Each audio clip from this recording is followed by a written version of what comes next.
지난 3월 9일 수요일은 여러분에게 어떤 날이었습니까? 무슨 날이었죠? 중요한 결정을 한 날인데 또 우리에게는 중요한 날이었습니다. 3월 9일은 53년 전 광주 은성교회가 세워진 날입니다. 대선을 하고 투표하고 돌아와서 이 말씀을 묵상하면서 53년 전 성도들이 세운 교회가 여기까지 오는 과정에 많은 일들이 있었겠지만 교회를 바라보면서 이 말씀을 준비를 해봤습니다. 오늘 본문 내용은 16절에 나와 있는 주는 그리스도시요 살아계신 하나님의 아들입니다 라는 유명한 베드로의 신앙 고백을 우리는 잘 암송하고 있고 알고 있고 많이 들었습니다. 예수님께서 3년여 동안의 공생에 지금 마무리를 해가는 과정입니다. 이제 겟세마네를 향하고 골고다를 향하여 십자가를 지고 구속의 마무리를 하러 가는 그 순간에 빌립보 가이사라에서 예수님이 제자들에게 이렇게 묻고 계시는 겁니다. 사람들이 인자를, 그러니까 당신, 예수님 자신을 가리키는 거죠. 나를 누구라고 하느냐 이렇게 물어본 겁니다. 그 대답이 14절에 나와 있는 대답입니다. 사람들이 더러는 세례 요한이라고 하고 더러는 엘리야라고 하고 어떤 사람은 에레미야나 선지자 중에 한 명으로 보고 있습니다. 그 말입니다. 그러니까 당시 사람들이 예수님을 어떻게 생각했느냐가 여기 나와 있는 거죠. 선지자다. 선지자 중에 한 명이다. 유명한 선지자 중에 하나가 우리 가운데 환생해 왔다. 이런 정도로 생각을 했던 겁니다. 사실 이 말은 부분적으로는 맞습니다. 정답은 아니지만 부분적으로는 맞죠. 그런데 예수님이 정답 모범답이 아니었기 때문에 다시 제자들이 물어봅니다. 너희는 나를 누구라고 하느냐? 이럴 때 여러분 12명의 제자 가운데 역시 시몬 베드로가 나섭니다. 그래서 유명한 16절에 베드로의 신앙 고백이 나오는 거죠. 주는 그리스도시요 살아계신 하나님의 아들입니다 라고 답을 합니다. 예수님이 이렇게 인정을 해줍니다. 맞다. 그래서 네가 복이 있다. 바요나 시모나 이 말은 요나의 아들 시모나 이제 이런 뜻이거든요. 요한의 아들 시몬 이렇게 볼 수 있는 그런 말씀은 네가 복이 있다. 이것을 내게 알게 한 것은 네가 무슨 지식이 뛰어났다거나 세상 사람들로부터 혹은 네 부모가 가르쳐 그게 아니고 하늘 아버지께서 하나님께서 내게 알게 해주셨다 이렇게 말하는 거죠. 그러면서 너는 베드로라. 내가 이 반석 위에 내 교회를 세우리니 음부의 권세가 이기지 못하리라. 여기 이제 이 반석이 사실은 문제가 됩니다. 가톨릭과 우리 개신교회의 유명한 차이점이 여기서 등장. 교회가 아니고 여기서 달라집니다. 이 반석을 어떻게 보느냐? 이 반석을 가톨릭은 베드로의 인격으로 보는 겁니다. 그래서 베드로 위에 세워진 교회, 그리고 베드로를 초대 교황으로 보고 다음 교황들이 그들을 이어가면서 교회의 권세, 천국 열쇠를 베드로가 쥐고 있고 교황이 갖고 있다. 교황은 흠이 없다. 흠이 없는 사람이다. 이렇게 말을 하는 거죠. 근데 우리는 여기에 개신교와 동조를 못합니다. 동의할 수 없습니다 라고 나온 거죠. 왜요? 여러분 그 뒤에 보시면 23절입니다.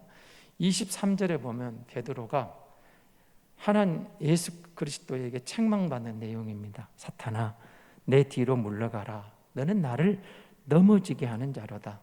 네가 하나님의 일을 생각하지 아니하고 도리어 사람의 일을 생각하였다. 그러니까 이제 예수님은 공생애를 마무리해 가시면서 십자가에 죽게 되는 과정, 이런 3일 만에 살아나는 과정을 이야기하는데 베드로가 이해를 못하는 거죠. 그러니까 사탄아 이렇게 나와.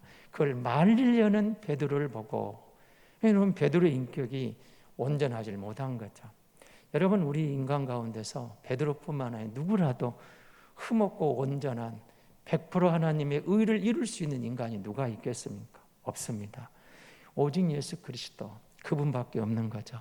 그럼 우리는 이 반석을 베드로의 신앙 고백으로 보는 거죠. 적어도 주는 그리스도시요 살아계신 하나님의 아들입니다. 이거는 진리라는 거예요. 하나님의 아들 예수가 인정해 준 것이고, 이거는 불변의 진리. 예수 그리스도, 주는 그리스도, 예수가 그리스도입니다. 예수가 하나님의 아들입니다. 이건 진리라는 거예요. 변하는 게 아니에요. 내 인격이, 내 어떤 감정에 따라 내가 달라질 수 있는 상황은 올지 몰라도 진리는 요동치지 않습니다. 변함이 없는 거죠. 주는 그리스도시요 살아계신 하나님의 아들이라는 이게 진리예요. 이건 변함이 없는, 그래서 그 위에, 그 신앙 고백 위에, 변함이 없는 진리 위에 교회가 세워지고, 그렇게 세워진 교회로 부른 성도들에게 이걸 가르치는 거죠. 예수가 그리스도입니다. 예수가 하나님의 아들입니다. 이 진리를 듣고 나니까 그 신앙 고백을 배우면서, 그 신앙 고백이 이제 내 고백으로 나오는 고백이 있다고 그랬죠. 그 주님이 나의 하나님입니다. 나의 주님입니다. 주는 나의 주님입니다. 나의 주, 나의 하나님이라는 고백을 우리가 학자할 때 구원받은 성도들이 모인 공동체, 거룩한 공동체가 되는 겁니다. 세상은 하나님의 말씀에 관심도 없고 거룩에 관심도 없지만, 주는 그리스도시요 살아계신 하나님의 아들이라고 고백한 성도들은 이 진리 안에 머물면서 이 진리를 따라 살게 되는 거죠. 이 진리가 삶이 되는 거예요. 나의 주님, 나의 하나님, 그 말씀이 내게 다가오는 거죠. 이 교회가 여기 세워졌다. 내가 그 반석 위에 들어와 있다는 거죠. 신앙 고백이 완전하다. 그러면 그 신앙 고백을 따른 진리이기 때문에, 진리는 변함이 없기 때문에 나와 상관이 없는 거예요. 내가 어떤 상황이든 어떤 처지에 있든 내 기분이 어떻든, 내가 좋든 나쁘든 그 문제가 아니에요. 진리는 진리예요. 내가 좋든지 맞든지. 여러분, 우리가 예수 믿는다, 정말로 여러분이 주는 그리스도시요 살아계신 아들, 하나님의 아들이라고 100% 고백하고 100% 믿는다면 거듭난 성도죠. 왜요? 오늘 주님이 뭐라고 그래요? 17절에서 이를 알게 한 이가 누구라고요? 혈육이 아니에요. 인간이 아니라는 거예요.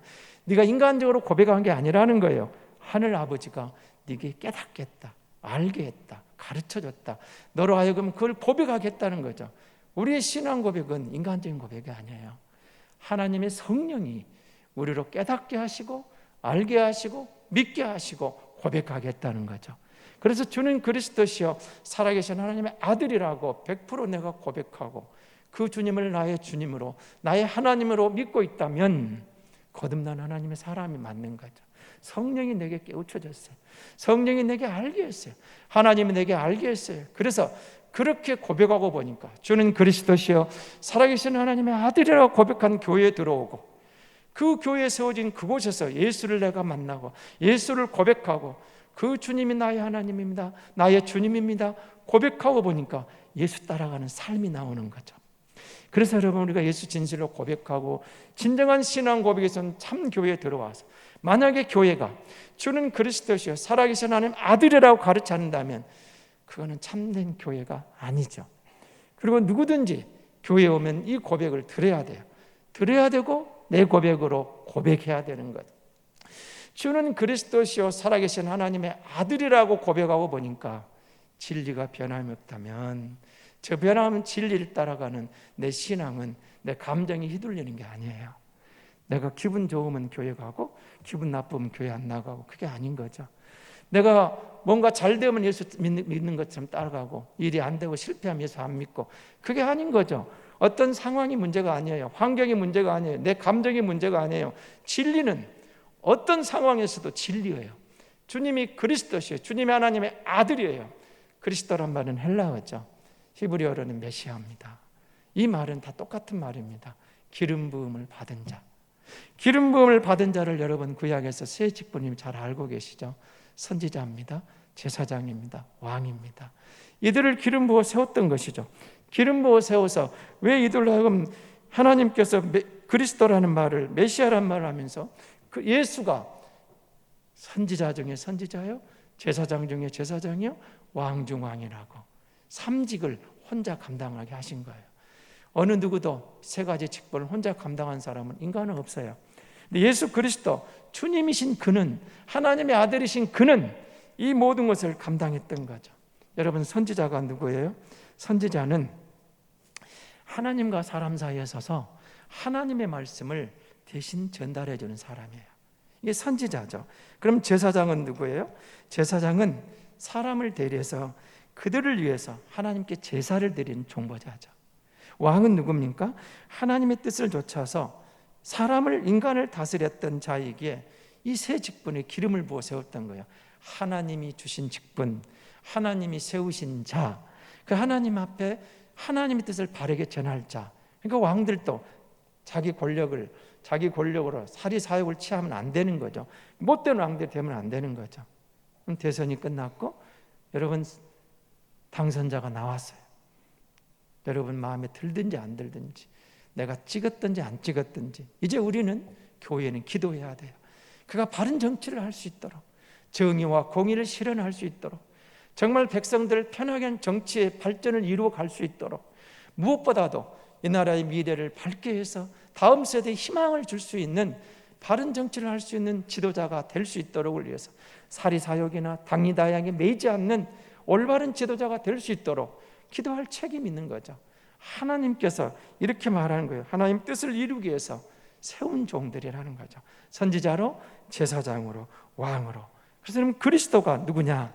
예수가 바로 그 그리스도요, 그 선지자요, 그 제사장이요, 그 왕이라고 말하는 거예요. 그래서 교회는 예수 그리스도를 주로 고백하는 신앙 고백 위에 세워진 교회다. 이 공동체는 중요한 거죠. 예수님을 주로 고백해요. 이 말은 예수가 왕이라는 거예요. 예수님의 십자가에 나사렛 예수 그리스도, 나사렛의 왕, 유대인의 왕이라고 적어놨잖아요.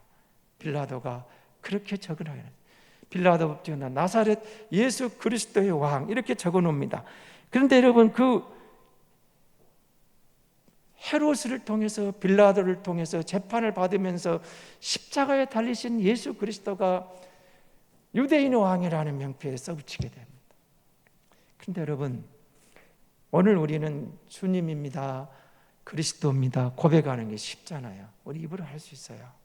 그러나 이 당시의 상황으로 여러분이 들어가 보면 그렇게 쉬운 고백은 아니었어요. 사실은 절대로 쉬운 고백이 아닙니다. 왜요? 로마 황제들이 자기들을 신성시했어요. 내가 황제다, 내가 신이다, 내가 주다. 왕과 신을 갖다가 하나로 묶어버린 거죠. 그래서 황제가 신이 되어버리는 거예요. 그런데 그리스도인들이 예수를 믿고 이렇게 고백합니다. 예수가 우리 주입니다. 예수가 우리의 신입니다. 예수만이 하나님의 아들입니다. 그러니까 그 말은 황제가 신인 것을 거부하는 거예요. 그러니까 잡아 죽이는 거예요. 끌려가면서도.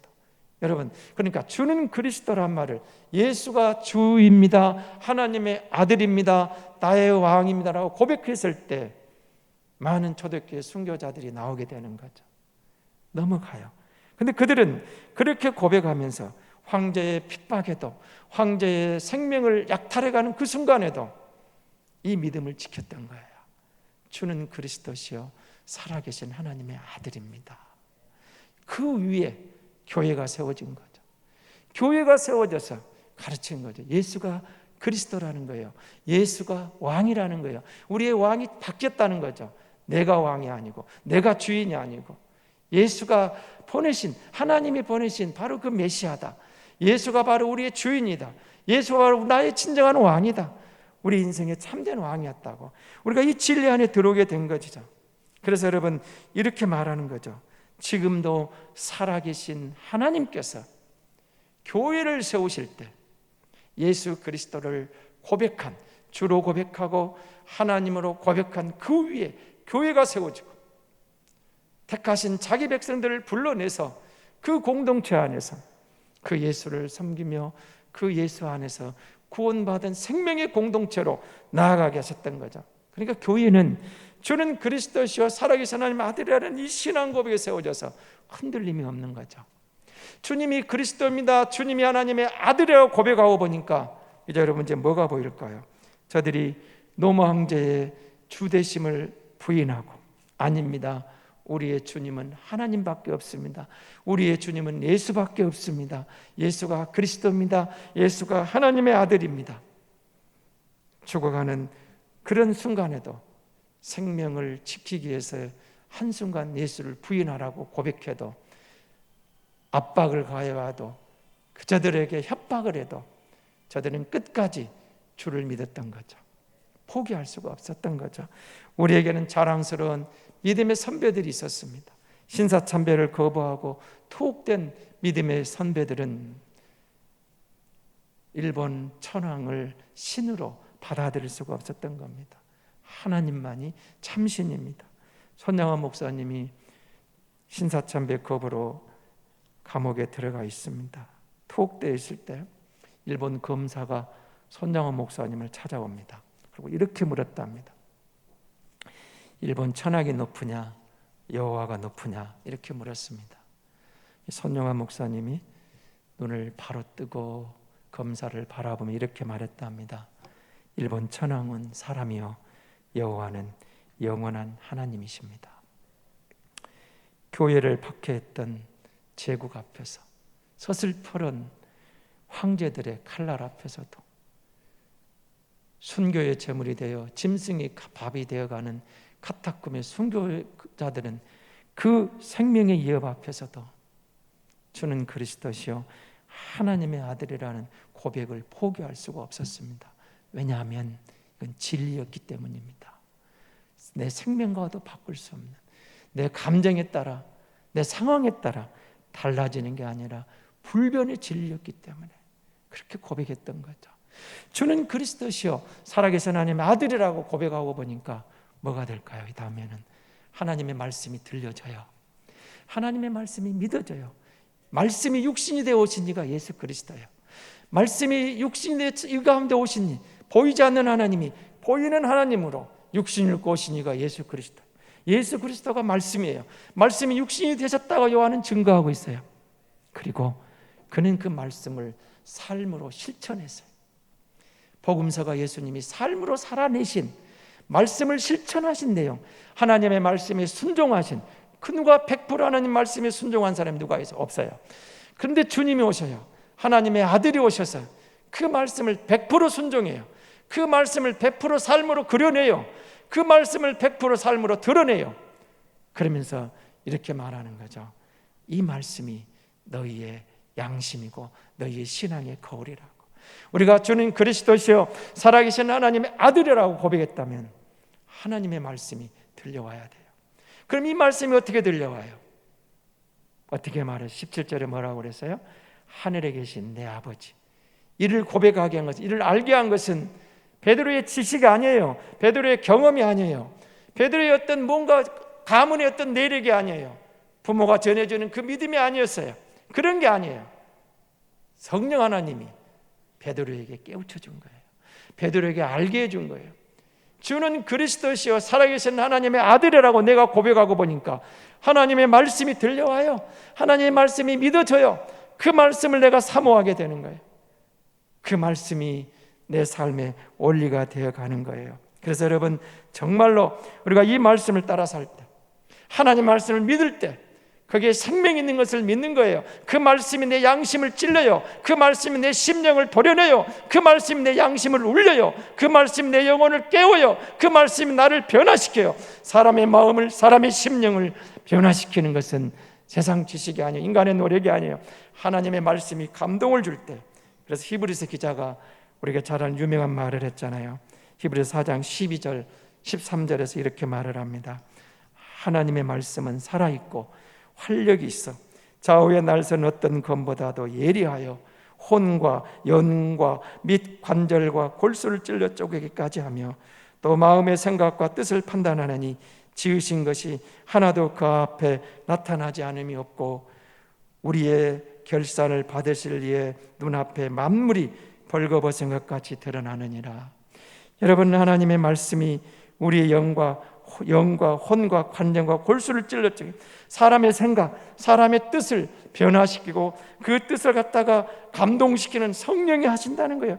하나님의 말씀이 살아날 때, 우리의 깨우쳐 올 때 그 말씀이 그래서 여러분, 주는 그리스도시요 살아계신 하나님의 아들이라고 고백하고 보니까 말씀을 대하는 자세가 다른 거예요. 하나님의 말씀을 보면서 이렇게 보는 겁니다. 교회가, 성도가 주를 고백하고 보니까 말씀을 읽다 하나님이 말씀하시되, 하나님이 가라사대, 예수께서 가라사대, 예수님이 내가 진실로 진실로 너희에게 이르노니 성령이 교회에게 이르시기를 귀 있는 자는 들을지어다. 그런 말씀을 접할 때마다 두렵고 떨림으로 받게 되는 거예요. 하나님의 말씀을 해달라는 거예요. 여러분, 하나님의 말씀을 들려올 때 그 말씀이 이제 믿어지면서 그 말씀이 내 삶의 좌표가 되어가는 거예요. 근데 여러분, 교회가 하나님의 말씀을 바로 전해야 돼요. 가감 없이 전해야 돼요. 말씀은 지사선택이 아니에요. 내가 좋아하는 말만 받는 게 아니에요. 내가 듣기 좋은 소리만 듣는 것이 하나님의 말씀이 아니더라는 거예요. 하나님의 말씀을 가감 없이 들려주고, 복에 대해서, 저주에 대해서, 심판에 대해서, 영생에 대해서, 구원에 대해서 하나님의 심판의 메시지도 들어보면서 하나님 앞에, 말씀의 거울 앞에 우리 자신을 벌거벗게 적나라하게 드러내고, 주님이 내게 주신 말씀은 감사함으로 받고, 회개의 책망에 말씀되는 가슴을 치며 마음을 찢고 통회하며 하나님 회개합니다, 참회의 눈물로 나아가는 거예요. 하나님의 말씀은 내가 좋아하는 말씀을 들으는 그런 시간이 아니라는 거죠. 하나님의 말씀을 펴면서, 읽으면서, 들으면서 묵상하면서, 여러분 예배하러 오시면서도 그런 마음을 갖고 기도하고 오셔야 돼요. 하나님을 찬양합니다. 내가 주는 그리스도시요 살아계신 하나님의 아들이라고 고백했습니다. 예수가 나의 주인입니다. 예수가 나의 하나님입니다. 내가 그 은혜를 입어 주 예수를 믿는 자가 되었습니다. 하나님의 기업이 되었습니다. 하나님의 자녀가 되었습니다. 그 하나님을 찬양하러 갑니다. 그 하나님을 예배하러 갑니다. 하나님, 그 말씀을 들려주옵소서. 그 말씀을 내가 깨닫게 해주옵소서. 그 말씀이 내게 삶이 되게 해주옵소서. 그 말씀이 내게 능력이 되게 해주옵소서. 하나님, 그 말씀을 들려주옵소서. 오늘 주시는 말씀이 어떤 말씀이든지 나를 깨닫게 하시고 내게 필요한 말씀이 되고 내 영의 양식이 되고 내 영의 능력이 되고 내 영의 양약이 되고 나를 움직이는 삶의 열매가 되게 도와주시옵소서. 우리가 하나님 앞에 예배하러 오면 그렇게 나올 때 예배의 모든 순서 속에 시간 말씀을 읽을 때, 찬송을 할 때, 기도를 할 때, 말씀이 들려질 때 하나님의 말씀이 내 심령에 다가오는 거예요. 그리고 그 말씀을 붙잡을 때 하나님의 성령이 그 말씀으로 나를 움직이는 놀라운 은혜를 경험하게 된다, 그 말이죠. 그래서 주는 그리스도시요 살아계신 하나님의 아들이라고 고백하고 보니까 하나님의 말씀이 달라지는 거예요. 그리고 하나님이 가라사대 여호와의 말씀을 들을 때, 주께서 진실로 말씀하실 때, 성령이 들을 귀 있는 자는 들으라고 하실 때 내 심령에 파장이 울려 나오는 거죠. 그거는 세상 사람들은 하나님의 말씀을 개의치 않아요. 주목하지도 않아요. 그러나 적어도 주를 고백하고 올바른 신앙 고백에 주는 그리스도시요 살아계신 하나님의 아들이라는 그 교회에 들어와서 그 주가 나의 주님이 되고 그 주가 나의 하나님으로 고백한 성도는 이 말씀이 그냥 흘러보낼 수 없는 하나님의 거룩한 말씀이고, 이 말씀이 내 삶을 주장하게 되더라, 그 말입니다. 내 삶의 거룩한 기준이 되더라, 그 말이죠. 그래서 여러분, 우리가 이 말씀을 외면하면 이사야 56장 10절에서 이사야가 경고하는 메시지를 우리가 한번 들어야 됩니다. 이렇게 기록을 합니다. 이사야 56장 10절입니다. 이스라엘의 파수꾼들은 맹인이요 다 무지하며 벙어리 개들이라 짖지 못하며 다 꿈꾸는 자들이요 누워있는 자들이요 잠자기를 좋아하는 자들이니. 파수꾼들은 맹인으로 되어 있는데 우리 지난 개역개정은 봉사요 그려놨습니다. 여러분, 이스라엘의 파수꾼들이 맹인이다, 무지하다, 벙어리다, 짖지 못하는 개다. 이사야의 가슴 치며 외치는 메시지가 여러분, 오늘 우리는 이 시대에 들어야 될 메시지입니다. 적어도 여러분, 교회 지도자들이 어떤 정치의 이 편에 서고 저 편에 서서 거기에 서서 외치는 소리가 아니라 하나님의 말씀의 진리의 기준을 가지고 서슬퍼른 칼날 앞에도 생명의 위협 앞에도 하나님의 말씀을 바로 내 생명을 걸고 하나님이 이렇게 말씀하신다고 생명을 위협하는 순간에도 하나님의 말씀을 가감없이 들려줄 수 있는 교회, 들려줄 수 있는 지도자가 그리울 때가 아닐까요? 하나님은 우리 교회를 그렇게 쓰시길 원하신 거죠. 우리를 부르신 것이 그 일을 하라고 부르신 겁니다. 교회는 그리스도의 십자가 위에 세워진 그리스도의 피 흘린 보혈, 그 십자가의 사랑, 구속하신 사랑 위에 세워진 것입니다. 누가 뭐라 해도 십자가 없는 교회는 교회가 아닙니다. 그리스도의 십자가를 통과하고 부활이 있는 거예요. 그리스도의 죽음이 있고 부활이 있어요. 십자가 없는 부활은 불가능했던 거예요. 죽어야 부활했던 거예요. 우리를 위하여 대속물이 되어신 주님을 역시 이사야는 이렇게 고백합니다. 53장 5절 6절에서 우리가 잘 아는 말씀이거든요. 이사야 53장 5절 6절 그가 찔림은 우리의 허물 때문이요 그가 상함은 우리의 죄악 때문이라. 그가 징계를 받음으로 우리는 평화를 누리고 그가 채찍에 맞음으로 우리는 나음을 받았도다. 우리는 다 양 같아서 그릇 행하여 각기 제 길로 갔거늘 여호와께서는 우리 모두의 죄악을 그에게 담당시키셨도다. 여러분, 그러므로 우리는 이런 말씀을 통해서 예수님께서 죄와 사망을 짊어지시고 우리를 구원하시려고 십자가 희생했다는 이 사실을 놓치면 안 됩니다. 십자가 희생, 십자가의 보혈, 그 십자가가 하나님의 사랑의 표현이었던 거죠. 몸소 죄인으로 이 땅에 오셔서 죄인의 몸을 빌려서 죄가 없으신 그가 모든 죄인들의 죄를 감당하기 위해서, 대속하기 위해서 십자가를 지신 하나님의 사랑, 대속의 십자가, 그걸 부인할 수 없는 거죠. 그래서 바울도 우리가 잘 아는 사도행전 4장 12절에서 또 다른 이로서는 구원을 받을 수 없나니 천하 사람 중에 구원을 받을 만한 다른 이름을 우리에게 주신 일이 없다고 말했지 않습니까? 예수 그리스도가 구원의 유일한 길인 거죠. 십자가, 그 십자가 은혜를 입어 우리가 구원받았고 세상이 알 수 없는 생명 공동체로 우리에게 주어진 거죠. 십자가의 이 복음이 어떤 핍박에서도 순교의 피를 물들이면서도 주님을 바라보고 승리의 근거가 됐던 거죠. 베드로의 신앙 고백이 교회의 반석이 되었다면 오늘 우리는 우리에게 주어진 우리 교회의 나의 십자가는 뭘까도 생각해 봐야 되지 않겠습니까? 아쉽게도 오늘 현대교회가 구원의 십자가를 붙잡으며 외치지만 고난의 십자가를 애면하는 시대에 서 있다고 합니다. 약한 자들에게, 힘든 이웃에게, 어려운 곳에, 가난한 자들에게, 소외당한 이들에게 다가오신 주님은 십자가를 지시고 구원의 은총을 허락하셨는데 우리는 내 십자가를 벗어버리려고만 합니다. 베드로가 빌립보 가이사라에서 고백했던 주는 그리스도시요 살아계신 하나님의 아들이라고 고백했던 것을 이제 고백했을 때 여러분 마지막 19절에 보시면 뭐라고 되어 있어요? 천국 열쇠 이야기도 이제 카톨고리에 많은 차이가 납니다만은 여러분 베드로가 오순절 성령 강림할 유대인들에게 복음을 열고 생각해 보십시오. 사도행전 10장에 보면 고넬료 이방인에게 첫 번째 복음의 열쇠를, 복음의 문을 연 이가 베드로였던 거죠. 이제는 모든 사람들에게 이 복음이 열려졌습니다.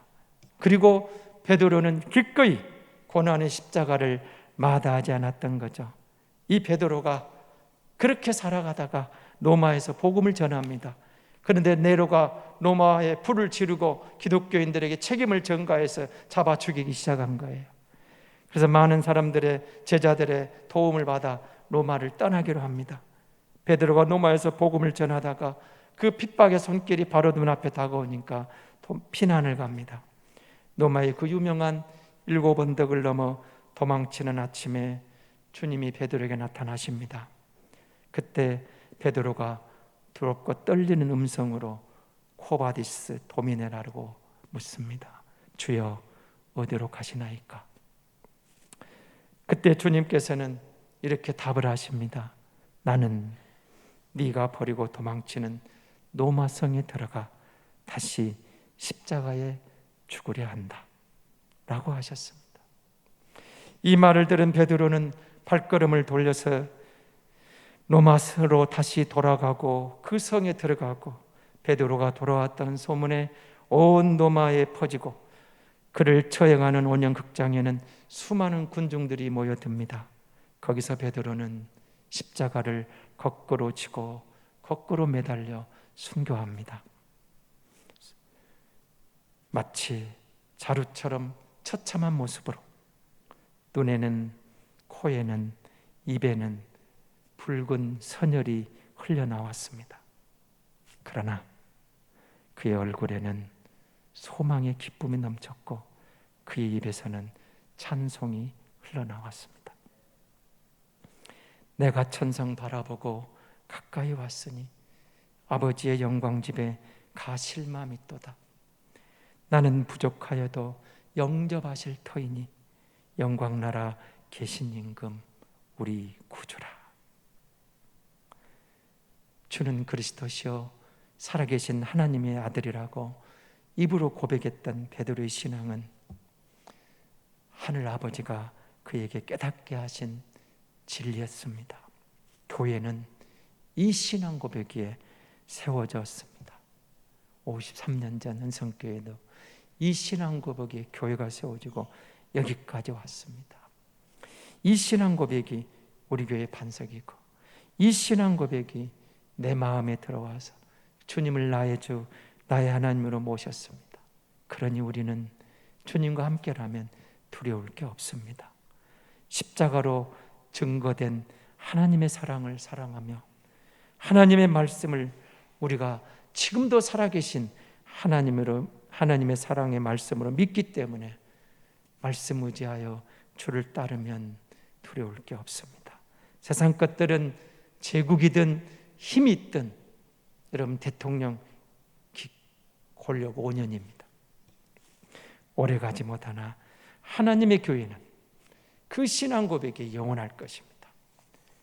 하나님께서 우리에게 주시는 것은 우리가 주는 그리스도시요 살아계신 하나님의 아들이라고 고백할 때 고백할 수 있도록 주님 우리를 도우셨고, 우리는 내일을 모르지만 우리의 미래를 정확히 알고 계시는 하나님이 나를 향한, 교회를 향한, 우리를 향한 큰 그림을 그리고 있는 것을 우리는 믿을 수가 있는 거죠. 그래서 흔들림 없이, 설령 때로는 우리 예측대로 안 돼도, 우리의 생각대로 안 돼도